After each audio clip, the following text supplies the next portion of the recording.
세월의 강물은 쉼없이 흘러 어느덧 인생의 황혼역에 다다릅니다. 젊음의 함성은 잦아들고 세상은 여전히 분주하지만 마음 한구석엔 설명하기 어려운 바람이 스쳐 지나갑니다. 떠들썩했던 관계들 속 우리는 과연 진정한 평온을 찾았을까요? 아니면 여전히 과거의 메아리와 타인의 시선 속에 나를 가두고 있는 걸까요? 안녕하세요. 삶의 후반부 이야기입니다. 오늘 평생을 교직에 헌신했던 한 남자의 조용한 변화를 통해 우리 삶의 후반부를 더욱 풍요롭게 만드는 지혜를 함께 나눠보고자 합니다. 박민준 선생님의 이야기 속으로 함께 들어가 보시죠. 자, 오늘 우리가 만나볼 분은 박민준 선생님입니다. 평생을 한 고등학교 교단에서 국어교사로 또 많은 제자들의 스승으로 묵묵히 자리를 지켜오신 분이죠. 때로는 엄격한 훈계로, 때로는 따뜻한 격려로 수많은 제자들의 길을 밝혀주었고, 동료 교사들 사이에서도 강직함과 깊은 속정으로 두터운 신망을 얻었던 그런 분이었습니다. 지난 수십 년간 그는 매일 아침 거의 같은 시간에 집을 나서 익숙한 교정으로 향했고, 아이들의 시끌벅적한 웃음소리와 쉬는 시간을 알리는 종소리, 분필가루 날리는 교실의 공기 속에서 자신의 역할과 삶의 의미를 확인하곤 했습니다. 그렇게 한평생을 학교라는 울타리 안에서 쉼없이 달려온 그에게도 정년퇴임이라는 피할 수 없는 인생의 큰 전환점이 찾아왔습니다. 학교 강당에서 열린 조촐하지만 진심 어린 퇴임식 날, 단상에 선 그는 수많은 얼굴들을 바라보며 만감이 교차했습니다. 수십 년의 세월이 주마등처럼 스쳐 지나갔고, 시원섭섭하다는 그 흔한 말로는 도저히 다 담아낼 수 없는 복잡한 감정의 파도가 밀려왔습니다. 평생 짊어졌던 무거운 책임감이라는 짐을 내려놓는 홀가분함이 분명 있었지만, 그와 동시에 앞으로 어떻게 살아가야 할지 막막하기만 한 미지의 시간에 대한 불안감, 그리고 땀과 눈물이 배어있는 익숙했던 모든 것들과의 갑작스러운 작별이 주는 깊고 서늘한 허전함이 그의 마음을 더 크게 감싸 안았습니다. 퇴임 후 첫 몇 주는 그에게 마치 예상치 못한 긴 여름방학처럼 다가왔습니다. 더 이상 새벽같이 일어나 넥타이를 맬 필요도 없었고, 채점해야 할 시험지 더미도 학생 상담도 없었습니다. 알람 시계에 재촉 없이 늦잠을 자고, 시간에 쫓기지 않고 느긋하게 아침 신문을 펼쳐들고, 아내가 정성껏 차려주는 점심을 창밖 풍경을 보며 여유롭게 즐겼습니다. 수십 년간 그를 올가매던, 때로는 족쇄처럼 느껴졌던 학교라는 단단한 틀에서 벗어난 자유. 그것은 분명 그가 오랫동안 기다려왔던 순간이었습니다. 하지만 그토록 갈망했던 달콤한 자유는 생각보다 훨씬 빨리 그에게 다른 얼굴, 조금은 낯설고 쓸쓸한 얼굴을 드러내기 시작했습니다. 규칙적인 일과와 소음이 사라진 자리에 들어선 것은 어색하고 무거운 정적이었습니다. 평생을 함께한 아내가 친구들과의 모임이나 장보기로 잠시 집을 비우기라도 하는 날이면 텅 빈 집안 가득 내려앉은 고요함이 마치 거대한 벽처럼 그를 짓누르며 숨막히게 다가왔습니다. 무엇을 해야 할지 몰라 정년 기념으로 받은 난초에 물을 주거나, 먼지 쌓인 서재의 낡은 책들을 몇 번이고 다시 꺼내어 정리하고, 의미 없이 텔레비전 채널만 이리저리 돌리다 문득 벽시계를 보면 어김없이 2교시 수업 시작종이 울리던 시간, 혹은 점심시간을 알리던 종소리가 귓가에 맴도는 듯 했습니다. 몸은 분명 안락한 소파 위에 쉬고 있었지만 그의 마음과 기억은 여전히 분주했던 과거의 리듬 속에서 헤매고 있었던 것이죠. 어쩌면 그 빈 시간을, 그 허전함을 채우려는 무의식적인 몸짓이었을까요? 퇴임 소식을 들은 옛 동료들과 이런저런 인연의 제자들에게서 안부를 묻는 연락이 꾸준히 이어졌습니다. 처음 며칠 혹은 몇 주간은 그 연락들이 참으로 반가웠습니다. 잊지 않고 자신을 기억해주고 찾아주는 그 마음들이 눈물겹도록 고마웠습니다. 하지만 시간이 조금씩 흐르면서 그 끊이지 않는 연락들은 점차 보이지 않는 의무감으로, 때로는 피하고 싶은 부담감으로 그의 어깨를 조용히 짓누르기 시작했습니다. 모든 연락에 성의껏 답해야 할 것만 같고, 먼저 안부를 묻고 가끔은 식사라도 대접하는 것이 은퇴한 선배이자 스승으로서의 도리인 것 같. 수십 년간 사회생활을 하며 몸에 밴 관계의 관성과 끊어내기 어렵고 때로는 서로를 올가매기도 하는 한국 사회 특유의 정문화는 이제 막 새로운 자유를 얻은 그를 쉬이 놓아주려 하지 않았습니다. 그러던 어느 날 오후 홀로 차를 마시다 그는 문득 깨닫기 시작했습니다. 이 모든 분주한 연락과 의례적인 만남들이 과연 자신의 마음 깊은 곳에서 우러나온 진정한 기쁨과 소통인지, 아니면 그저 과거 역할의 연장선상에서 벗어나지 못하는 타성에 젖은 습관적 몸짓에 불과한 것은 아닌지. 퇴직하신 박 선생님은 요즘 어떻게 지내시려나 하는, 직접적으로 들리진 않지만 분명히 존재하는 듯한 주변의 시선, 즉 눈치를 살피게 되는 자신을 발견하면서 평생을 소중히 여겨왔던 관계라는 것이 때로는 따스한 위안이 아니라 나를 속박하는 미묘한 짐이 될 수도 있다는 것을 그는 난생 처음으로 어렴풋이 느끼기 시작한 것입니다. 박민준 선생님에게 선생님이라는 호칭은 단순한 직업적 명칭 그 이상이었습니다. 그것은 수십 년간 그의 삶 자체였고 그의 정체성이자 세상과 소통하는 방식이었습니다. 퇴임 후에도 그는 여전히 마음속 깊은 곳에서는 스스로를 박 선생으로 여기고 있었죠. 그래서였을까요? 동네 마트에서 우연히 만난 학부모가, 혹은 병원 대기실에서 마주친 누군가가 무심코 박민준 씨 아니세요? 하고 아는 체를 할 때면 그는 자신도 모르게 순간 움찔하며 어색한 미소를 지어야 했습니다.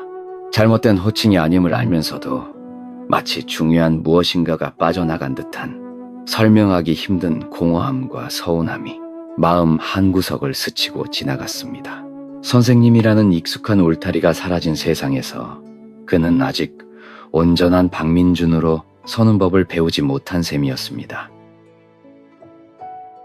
과거와의 연결고리를 놓지 않으려는 노력은 계속되었습니다. 몇 달에 한 번씩 열리는 고등학교 동창회에 꼬박꼬박 참석했고, 모교에서 축제나 기념행사가 열린다는 소식이 들리면 어김없이 발걸음을 향했습니다. 처음에는 옛 친구들과 학창시절을 추억하고 변화된 학교의 모습을 보며 감회에 젖는 것이 즐거웠습니다. 하지만 시간이 흐르면서 그 자리들이 점차 그에게 다른 의미로 다가오기 시작했습니다. 떠들썩한 동창회 술자리에서 친구들은 어느새 학창시절 이야기 대신 자식들의 혼사 문제나 사업 이야기, 부동산 투자 정보를 나누고 있었습니다. 그 대화들 속에서 은퇴한 교사인 그는 점점 주변인이 되어감을 느꼈습니다. 마치 다른 세상의 이야기를 듣는 듯했고 끼어들 이야기거리도 마땅치 않았죠. 모교 축제에 찾아가도 마찬가지였습니다. 반갑게 맞아주는 후배 교사들도 잠시뿐 그들은 밀려드는 업무와 학생들 지도로 분주했고, 학생들 대부분은 그가 누구인지 잘 알지 못했습니다. 그는 더 이상 그 공간의 주인이 아니라 잠시 들른 손님, 혹은 과거의 희미한 그림자일 뿐이라는 현실을 마주해야 했습니다. 자랑스러움과 동시에 밀려오는 짙은 소외감. 그는 그 낯선 감정의 간극에서 홀로 서성였습니다. 옛 제자들과의 만남 역시 늘 마음 편한 것만은 아니었습니다. 물론 진심으로 스승의 안부를 걱정하고 찾아와 자신의 사는 이야기를 조곤조곤 들려주는 고마운 제자들도 있었습니다. 그런 만남은 잠시나마 그의 마음에 따스한 위안을 주었죠. 하지만 때로는 미묘한 불편함을 안기는 만남도 적지 않았습니다. 예를 들어 이제는 어엿한 사회인이 된 한 제자가 찾아와 처음에는 살갑게 안부를 묻다가 대화 말미에 슬쩍 본론을 꺼내는 시기였습니다. 선생님, 예전에 김교장 선생님이랑 막역하셨잖아요. 혹시 저희 회사 신제품 관련해서 말씀 좀. 혹은 선생님 인맥 중에 혹시 오후 분야 전문가 아시는 분 계실까요? 와 같은 부탁들. 그럴 때마다 박민준 선생님은 깊은 딜레마에 빠졌습니다. 스승으로서 제자의 앞길을 도와주고 싶은 마음, 그리고 과거의 영향력을 확인하고 싶은 은밀한 욕구가 꿈틀거렸지만 동시에 자신의 과거 인맥이 마치 거래의 대상처럼 여겨지는 듯한 불쾌감, 그리고 이제는 그 연결고리가 예전 같지 않을 수도 있다는 현실적인 자각이 그를 망설이게 만들었습니다. 거절하자니 매정해 보일 것 같고 들어주자니 어딘가 씁쓸한 뒷맛이 남는 그런 곤혹스러운 순간들이 반복되었습니다. 그의 내면에서는 보이지 않는 싸움이 계속되고 있었습니다. 퇴임과 함께 찾아온 자유를 온전히 누리고 싶은 마음과 평생 몸에 밴 선생님으로서의 역할과 책임을 내려놓지 못하는 관성 사이의 충돌, 조용히 혼자만의 시간을 갖고 싶은 갈망과 관계가 끊어질까 두려워 억지로라도 연결고리를 붙잡으려는 불안감 사이의 갈등. 한국 사회에서 한 사람의 가치는 종종 그 사람이 무엇을 하느냐, 어떤 직함과 사회적 지위를 가졌느냐로 평가되곤 합니다. 평생을 선생님이라는 존경받는 이름으로 살아온 박민준 선생님에게 그 이름을 내려놓는다는 것은 단순히 직업을 떠나는 것 이상의 의미, 마치 자신의 일부를 떼어내는 듯한 깊은 상실감을 동반하는 일이었습니다. 사회적 관계망 속에서 자신의 위치가 달라졌음을, 어쩌면 그 가치가 예전 같지 않다고 여겨질지도 모른다는 불안감이 그의 마음을 무겁게 짓눌렀습니다. 그는 이 혼란스러운 감정의 소용돌이 속에서 자신의 진정한 자리를 찾기 위한 힘겨운 첫걸음을 내딛고 있었습니다. 과거의 그림자뿐만이 아니었습니다. 현재의 관계들 역시 박민준 선생님에게 새로운 숙제를 안겨주었습니다.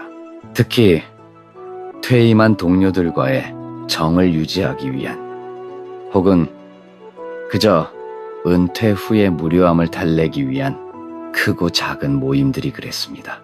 퇴직 교사 모임이라는 이름으로, 혹은 그저 오랜만에 얼굴이나 보자는 명목으로 심심찮게 열리는 식사 자리나 술자리들.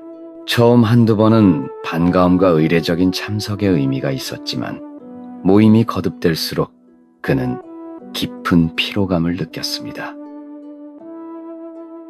시끌벅적한 식당 안, 여기저기서 잠부딪히는 소리와 과장된 웃음소리가 공기를 채웠습니다. 대화는 주로 예전 학교 이야기의 반복이거나 자식들 자랑, 혹은 건강 염려증이나 세상 돌아가는 것에 대한 불평불만으로 흘러갔습니다. 진심 어린 소통보다는 의례적인 안부와 공허한 농담들이 오갔고, 그는 그 소음 속에서 점점 더 외딴 섬처럼 느껴졌습니다. 젊었을 때는 곧잘 어울렸던 술자리도 이제는 몸에 부쩍 부담이 되었고, 다음 날이면 어김없이 숙취와 피곤함이 그를 괴롭혔습니다. 하지만 그런 자리를 거절하기란 쉽지 않았습니다. 깍듯하게 전화를 걸어 "선생님, 이번 모임에는 꼭 좀 참석해 주십시오라고 청하는 후배의 목소리를 외면하기 어려웠고, 괜히 불참했다가 까다로운 사람 혹은 이제는 관계를 소홀히 하는 사람으로 비칠까봐 신경이 쓰였습니다. 다른 사람들은 즐거워 보이는데 나만 유난 떠는 것은 아닐까 하는 생각에 억지로 웃으며 자리를 지키는 시간이 늘어갔습니다. 그렇게 그는 타인의 시선과 관계의 의무감이라는 보이지 않는 그물에 다시 얽매이고 있었습니다. 그런 떠들썩한 저녁과는 너무나도 대조적으로 그에게 진정한 휴식을 주는 시간들은 오히려 아주 조용하고 소박한 순간들이었습니다. 저녁 식탁에 마주 앉은 아내와 오늘 있었던 소소한 일들을 두런두런 나누는 시간, 함께 좋아하는 드라마를 보며 웃거나 혹은 아무 말 없이 각자의 책을 읽더라도 편안함이 감도는 거실의 공기, 베란다 작은 화분에 심어놓은 상추와 토마토에 정성껏 물을 주며 초록 잎사귀가 자라나는 것을 지켜보는 고요한 기쁨, 서재에 홀로 앉아 오래된 문학작품을 읽으며 잠시 현실을 잊고 이야기 속으로 깊이 빠져드는 몰입의 순간들. 이런 시간들 속에서 박민준 선생님은 비로소 온전히 자기 자신이 되는 것을 느꼈습니다. 누구의 눈치도 볼 필요 없이, 억지로 웃거나 말할 필요 없이 그저 편안하게 숨 쉴 수 있는 시간. 그것은 요란한 외부의 소음으로부터 벗어나 자신의 내면과 만나는 귀한 휴식이었습니다. 그는 깨달았습니다. 사람들과의 관계에서 에너지를 얻는 것이 아니라 오히려 이런 고요한 시간 속에서 소진된 에너지를 다시 채우고 있다는 것을요. 하지만 사람은 사회적 동물인지라 마냥 혼자일 수만은 없었습니다. 퇴임 후 부쩍 늘어난 시간과 활동량 부족을 메우기 위해, 그리고 건강과 새로운 관계에 대한 기대를 안고 그는 동네 산악 동호회에 가입했습니다. 처음에는 모든 것이 좋았습니다. 맑은 공기를 마시며 푸른 산을 오르는 상쾌함, 정상에서 내려다보는 탁 트인 풍경, 처음 만나는 사람들과 나누는 소박한 인사와 간식들. 그는 잠시 잊고 있던 삶의 활력을 되찾는 듯 했습니다. 그러나 그 즐거움도 잠시, 시간이 지나면서 그는 동호회 안의 미묘한 분위기를 감지하기 시작했습니다. 휴식 시간에 삼삼오오 모여 나누는 대화 속에는 그 자리에 없는 회원에 대한 험담이 섞여 있었고, 누가 더 좋은 등산 장비를 가졌는지, 누가 더 산을 잘 타는지 은근히 경쟁하는 분위기도 느껴졌습니다. 특히 모임을 주도하는 몇몇 에너지 넘치는 회원들은 자신들의 의견을 강하게 내세우며 다른 사람들의 동조를 유도하거나 때로는 전체 일정을 좌지우지하려는 듯 보였습니다. 박민준 선생님은 다시금 불편함을 느끼기 시작했습니다. 순수하게 자연을 즐기고 건강을 위해 모인 자리라고 생각했는데 그 안에도 여전히 복잡한 인간관계의 역학이 작동하고 있었던 것입니다. 그는 다시 눈치를 보기 시작했습니다. 어떤 말을 해야 분위기에 거슬리지 않을까? 저 사람의 진짜 의도는 무엇일까? 산의 맑은 공기와는 어울리지 않는 사람 사이의 껄끄러움이 그의 마음을 조금씩 무겁게 했습니다. 어쩌면 이것이 우리가 흔히 마주하는 관계의 현실일지도 모릅니다. 우리는 끊임없이 타인과의 연결을 갈망하지만 그 연결이 항상 진심과 위안으로 이어지는 것은 아닙니다. 특히나 체면과 형식을 중시하고 집단의 조화를 강조하는 우리 사회의 문화 속에서는 더욱 그렇죠. 겉으로는 화기애애 보여도 속으로는 각자의 계산과 미묘한 신경전이 오가고 진정한 속마음보다는 그럴듯하게 포장된 모습으로 서로를 대하는 경우가 많습니다.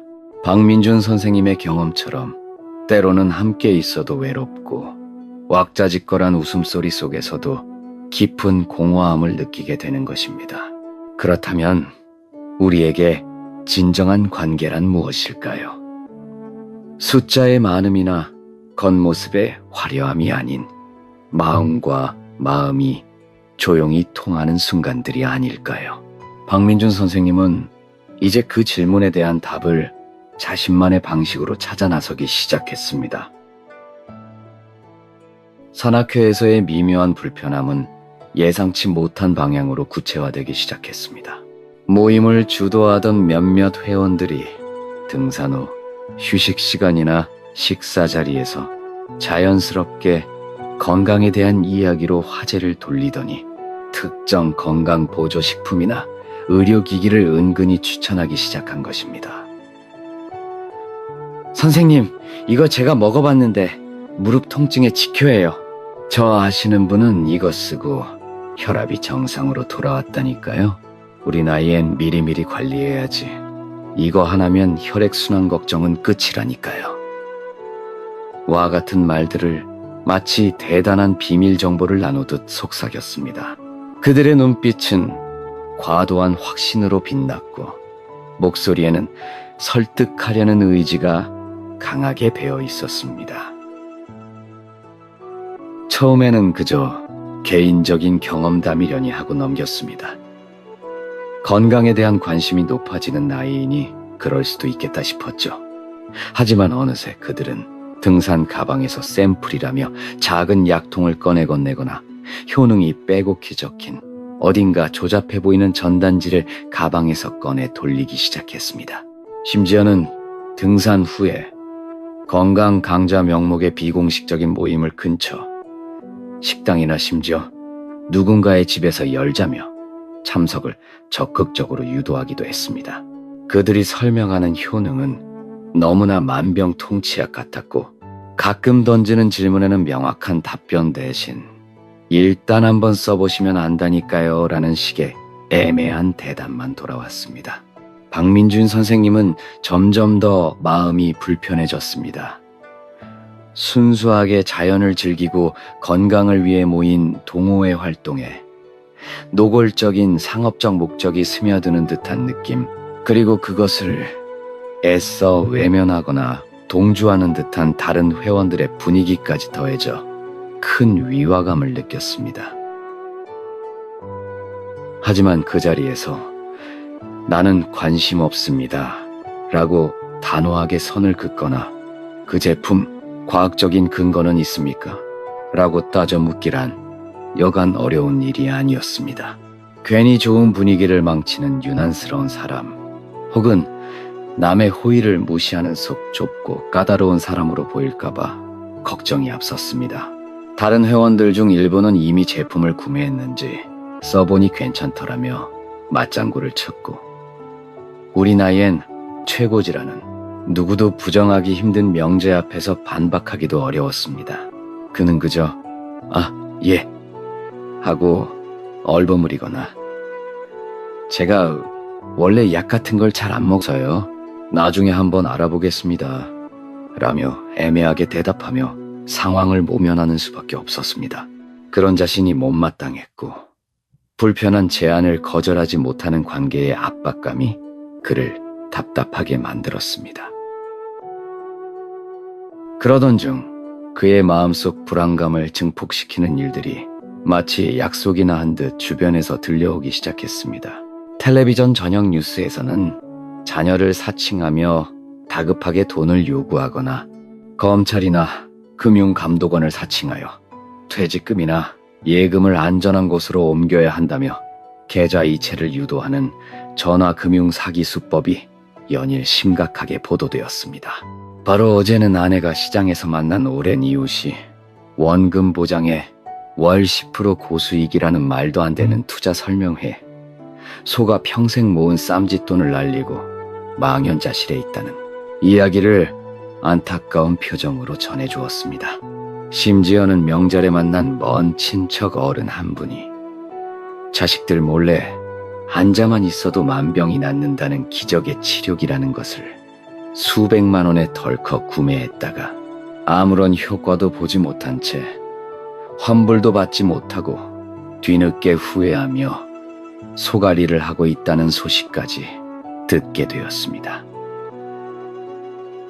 이러한 이야기들은 더 이상 먼 나라의 일 혹은 어리숙한 사람들만의 문제처럼 들리지 않았습니다.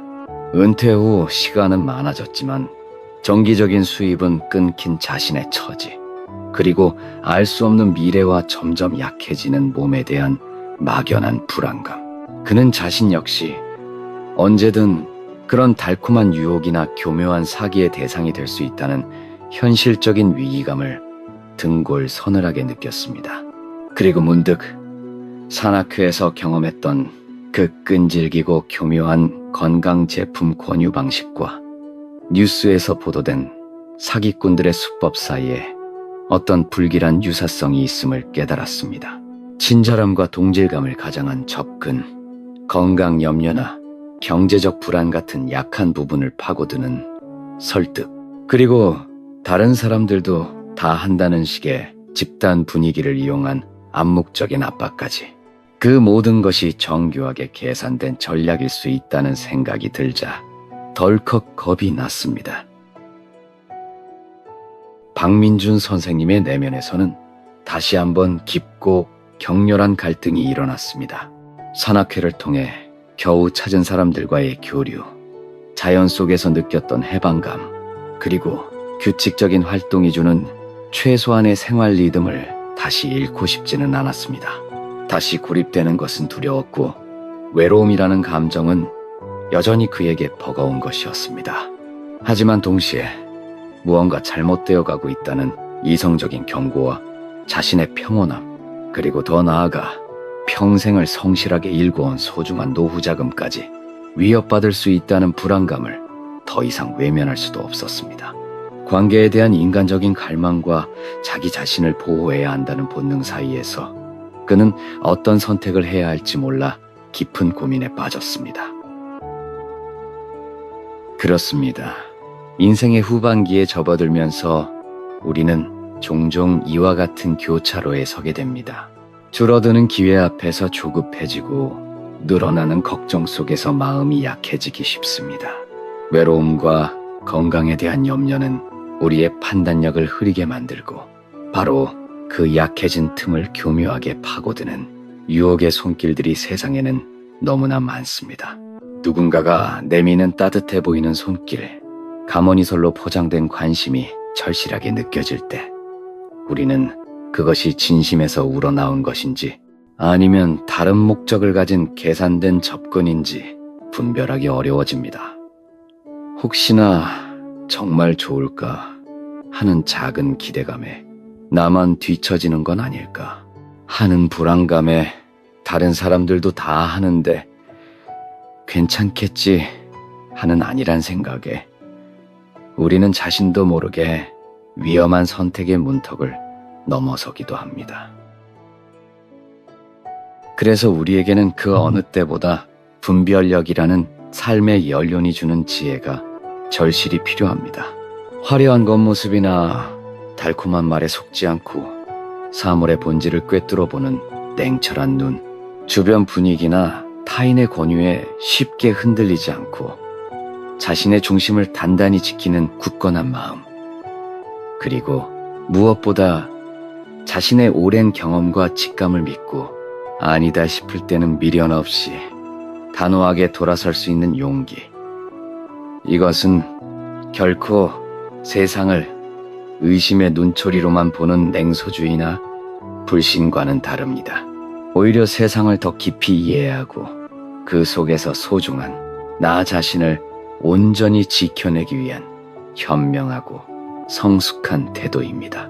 무조건 관계를 끊어내는 것이 아니라 불필요하고 때로는 해롭기까지 한 관계로부터 나를 보호하는 조용한 경계를 분명히 세우는 것.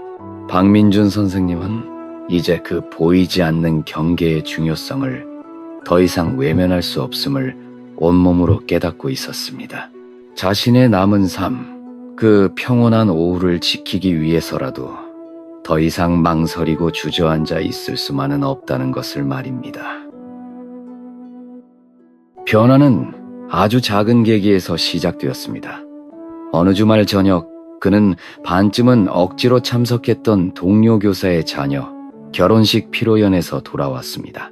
요란한 음악 소리, 넘쳐나는 술잔, 공허한 덕담들 속에서 몇 시간을 보낸 후였습니다. 늦은 밤 텅 빈 거실 소파에 홀로 앉아 있는데 귀에는 여전히 시끄러운 소음이 맴도는 듯했고 온몸은 납덩이처럼 무거웠습니다. 사람들에게 둘러싸여 있었지만 그는 그 어느 때보다 깊은 고독과 공허함을 느꼈습니다. 지금 무엇을 하고 있는 걸까? 누구를 위해 이 피곤한 웃음을 팔고 있는 걸까? 그 순간 그는 베란다에서 키우는 난초의 고요한 자태와 서재에서 읽던 책의 향기, 아내와 마주 앉아 마시던 따뜻한 차 한 잔의 평온함을 떠올렸습니다. 너무나도 선명한 대비. 바로 그때 그는 깨달았습니다. 자신이 그동안 타인의 기대와 사회적 관습이라는 보이지 않는 틀에 맞춰 살아가려 애썼다는 것을, 정작 자신의 마음이 원하는 진정한 평온을 외면해 왔다는 것을요. 어둠 속에서 그의 눈빛이 조용히 빛나기 시작했습니다. 더 이상 이렇게 살 수는 없다는 조용하지만 단호한 결심이 그의 내면에 자리 잡았습니다. 마침 거실로 나온 아내가 그의 지친 어깨를 가만히 토닥이며 힘들었죠 하고 건넨 한마디는 그의 결심을 더욱 굳건하게 만들어 주었습니다. 그 후 박민준 선생님의 일상에 작은 변화들이 생겨나기 시작했습니다. 얼마 지나지 않아 또다시 동창회 총무에게서 모임 참석을 독려하는 전화가 걸려왔습니다. 예전 같았으면 잠시 망설이다 마지못해 참석하겠다고 답했을 테지만 이번에는 달랐습니다. 그는 심호흡을 한번 하고 최대한 부드럽지만 분명한 어조로 말했습니다. 아, 총무님, 연락 정말 고맙습니다. 그런데 죄송하지만 그날은 제가 미리 선약이 있어서 참석이 어렵겠습니다. 다들 즐거운 시간 보내시고 다음에 좋은 기회에 꼭 뵙겠습니다. 전화를 끊고 난 후 약간의 미안함과 함께 아주 오랜만에 느껴보는 해방감이 그의 가슴을 채웠습니다. 또 어떤 날은 꼭 참석해야 하는 경조사에 가서는 예전처럼 자리를 끝까지 지키는 대신 적절한 시점에 조용히 인사를 하고 몸이 좀 안 좋아서 먼저 들어가 보겠습니다 라며 자리를 나섰습니다. 시원한 밤 공기를 맞으며 집으로 향하는 발걸음이 그렇게 가벼울 수가 없었습니다. 그렇게 거절과 거리두기를 통해 얻게 된 시간과 에너지를 그는 온전히 자신을 위해 사용하기 시작했습니다. 매일 아침 그는 집 근처 공원으로 향했습니다. 새벽의 신선한 공기를 마시며 천천히 걷고 계절 따라 변하는 나무들의 색깔을 눈에 담고 매일 마주치는 이름 모를 이웃들과 가벼운 눈인사를 나누는 그 시간은 하루를 평온하게 시작하는 그만의 소중한 의식이 되었습니다. 오후에는 동네 도서관의 조용한 열람실 한 구석에 자리를 잡았습니다. 낡은 종이 냄새와 다른 이들의 고요한 집중 속에서 그는 잊고 있던 고전 문학의 세계에 다시 빠져들거나 새로운 분야의 책들을 탐독하며 지적인 즐거움을 되찾았습니다.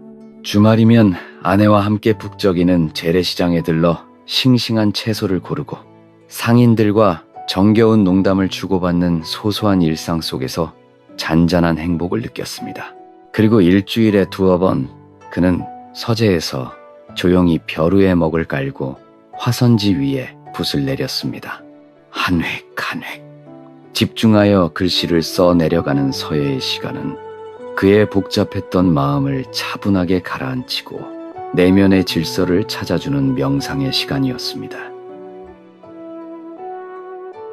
관계에 있어서도 변화가 생겼습니다. 의무감으로 만나던 사람들의 숫자는 줄었지만 그는 용기를 내어 정말로 마음이 통한다고 느꼈던 오랜 친구 한두 명에게 먼저 연락을 했습니다. 퇴임 후 소원해졌던, 하지만 학창시절 속 깊은 이야기를 나누었던 친구였습니다. 약속 장소는 시끄러운 술집이나 거창한 식당이 아닌 조용한 찻집이나 강변의 산책로였습니다. 그곳에서 그들은 서두르지 않고 서로의 안부를 묻고 지나온 삶의 회한과 현재의 고민, 그리고 소소한 기쁨들을 진솔하게 나누었습니다. 거칠애나 계산 없이 마음과 마음이 온전히 오가는 대화 속에서 박민준 선생님은 진정한 관계가 주는 깊은 충만함과 따스함을 오랜만에 느낄 수 있었습니다. 그리고 그는 아주 조심스럽게 새로운 의미를 찾기 위한 작은 시도를 시작했습니다. 동네 도서관 어린이 자료실에서 일주일에 한 번 2시간씩 아이들에게 동화책을 읽어주는 자원봉사를 신청한 것입니다.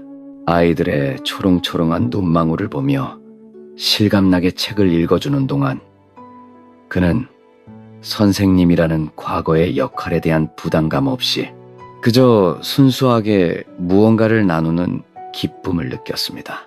그것은 세상에 대한 그의 조용하고 소박한 기여였고 그의 마음에 새로운 온기를 불어넣어 주었습니다.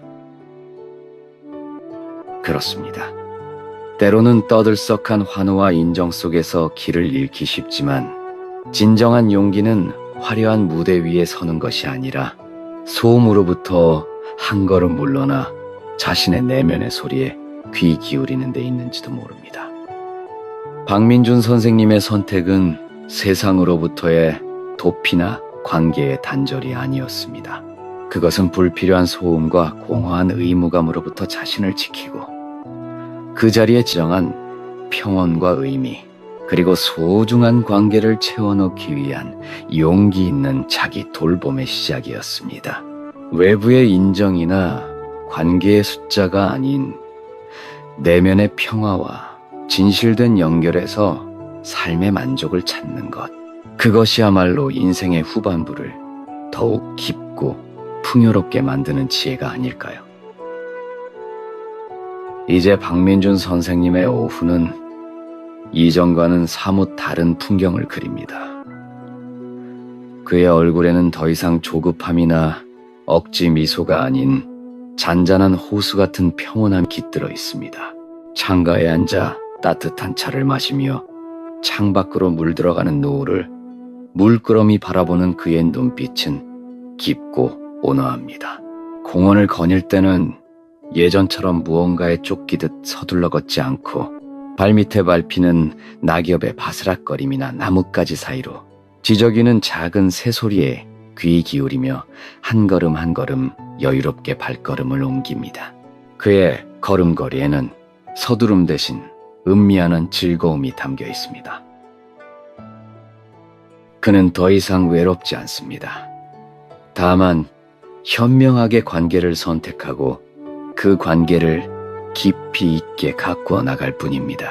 여전히 마음이 통하는 오랜 친구와는 일주일에 한 번 단골 찻집 창가 자리에 마주 앉아 세상 돌아가는 이야기부터 속 깊은 고민까지 스스럼 없이 나누고, 사랑하는 아내와는 저녁 식탁에서 그날 있었던 소소한 일들을 제잘거리며 서로의 가장 든든한 버시자 위안이 되어줍니다. 도서관에서의 봉사활동은 그에게 꾸준한 보람을 안겨주고, 가끔 마주치는 아파트 이웃들과는 엘리베이터 안에서 부담 없는 정겨운 인사를 나누며 느슨하지만 따뜻한 연결감을 유지합니다. 그의 세상이 물리적으로 좁아진 것이 아니라 오히려 불필요한 소음과 관계의 군더더기를 정성껏 걷어내자 비로소 진정으로 소중하고 의미 있는 것들이 햇살 좋은 마당처럼 환하게 제자리를 찾은 것입니다. 그의 주변은 이전보다 훨씬 고요하지만 그의 내면은 그 어느 때보다 풍요롭고 충만합니다. 이것이 바로 오랜 방황 끝에 그가 스스로 찾아낸 값진 내면의 평화였습니다. 박민준 선생님의 조용한 변화의 여정은 어쩌면 지금 인생의 또 다른 계절을 맞이하고 있는 우리 모두에게 많은 것을 이야기해 줍니다. 평생을 자신의 이름처럼 여기며 지고왔던 사회적 역할과 타인의 기대, 끊임없이 이어지며 때로는 버겁게 느껴졌던 관계의 의무감들을 하나씩 차분히 내려놓는 것이 결코 초라한 상실이나 쓸쓸한 후퇴가 아님을 그는 온몸으로 보여줍니다. 오히려 그것은 수십 년간 자신을 옥죄었던 무거운 갑옷을 벗어던지고 상처받고 지쳤던 진정한 자기 자신이 자유롭게 숨 쉴 수 있는 넓은 공간을 정성껏 마련하는 과정이었습니다. 불필요한 가지와 시든 잎을 쳐내어 나무가 하늘을 향해 더욱 건강하고 아름답게 자라도록 돕는 지혜로운 정원사의 손길과 같았습니다. 내려놓음은 상실이 아닌 자유라는 그 평범한 진리를 그는 자신의 삶으로, 자신의 평온한 오후로서 깊이 증명해 보인 셈입니다. 그는 또한 깨달았습니다.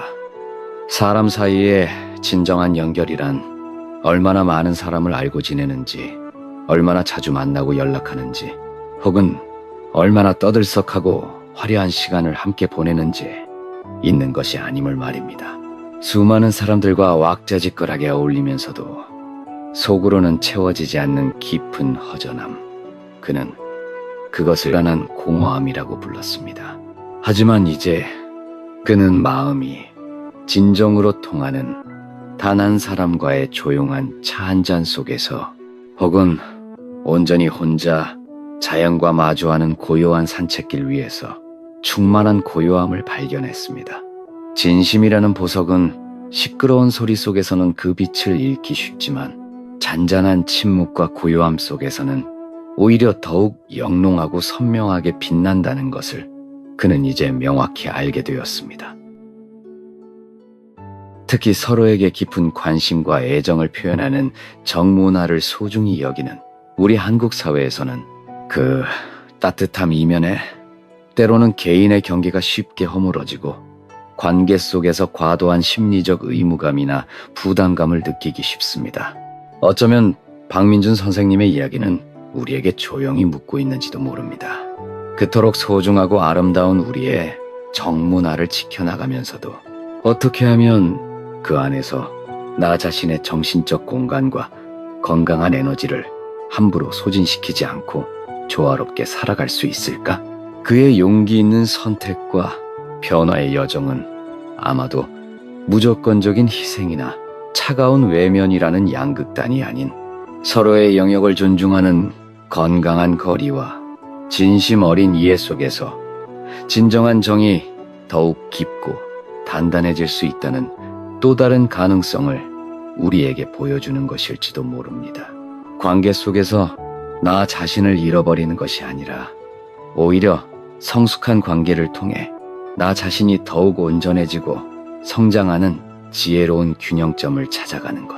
그것이 어쩌면 인생의 후반기라는 새로운 계절을 맞이한 우리 모두에게 주어진, 그리고 우리 스스로 풀어가야 할 소중한 숙제일 것입니다. 여러분, 어쩌면 지금 이 순간 여러분 중에도 박민준 선생님과 비슷한 시간, 비슷한 고민의 터널을 지나고 계신 분들이 있을지 모릅니다. 혹은 앞으로 다가올 은퇴나 삶의 큰 변화 앞에서 막연한 두려움과 불안감을 느끼고 계실 수도 있겠지요. 하지만 부디 기억하십시오. 인생의 어느 단계에 있든 우리에게는 언제나 삶의 방향키를 새롭게 잡고 자신만의 속도와 고유한 리듬을 찾아갈 놀라운 힘이 숨겨져 있습니다. 늦었다고 생각할 때가 가장 빠르다는 그 익숙한 격언처럼 지금이라도 결코 늦지 않았습니다. 괜찮습니다. 잠시 멈추어 서서 세상의 요란한 소음보다는 여러분 내면의 가장 깊은 곳에서 울려 퍼지는 진솔한 속삭임에 귀 기울여 보십시오. 타인의 평가나 시선보다는 여러분 자신의 마음이 느끼는 진정한 평온함과 기쁨을 가장 소중한 기준으로 삼는 용기를 내어 보십시오. 불필요한 걱정과 미련, 공허한 관계들을 하나씩 덜어내고 정성껏 비워낸 그 자리에 분명 이전에는 미처 보지 못했던 더욱 소중하고 아름다운 것들이 햇살처럼 가득 채워질 것입니다. 인생의 후반전은 결코 힘없이 저물어가는 내리막길이 아닙니다. 오히려 젊은 날의 치열함과 조급함을 벗고 그 어느 때보다 깊어진 지혜와 너그러움으로 온전히 나답게 살아갈 수 있는 눈부시게 소중한 기회입니다. 여러분의 삶의 후반부가 여러분 인생에서 가장 자유롭고 평온하며 빛나는 최고의 전성기가 될 수 있음을 스스로 믿으십시오. 오늘 박민준 선생님의 이야기가 여러분의 마음에 어떤 작은 울림이나 위로를 주었는지 궁금합니다. 여러분 각자의 삶 속에서 가꾸어 나가고 싶은 조용한 오후는 어떤 모습인가요? 괜찮으시다면 댓글을 통해 여러분의 소중한 생각과 경험을 나누어 주십시오. 그 이야기들이 서로에게 따뜻한 격려와 용기가 될 것입니다. 오늘 삶의 후반부 이야기와 귀한 시간을 함께 해주셔서 진심으로 감사합니다. 여러분의 매일매일이 걱정보다는 평온으로, 후회보다는 감사로 가득하시기를 진심으로 바라며 저희는 다음 이야기에서 더욱 따뜻하고 깊이 있는 내용으로 다시 정성껏 찾아뵙겠습니다. 편안한 저녁 보내십시오. 안녕히 계십시오.